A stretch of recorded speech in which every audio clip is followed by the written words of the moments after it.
অনুচ্ছেদ রচনা। পরিশ্রম।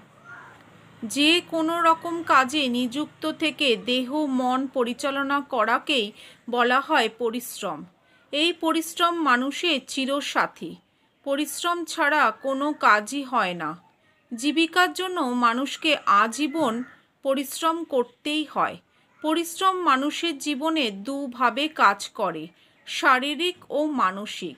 যে পরিশ্রমের দ্বারা শরীরের বিভিন্ন অঙ্গ প্রত্যঙ্গ চালনা করা হয় তাকে বলা হয় শারীরিক পরিশ্রম বা দৈহিক পরিশ্রম।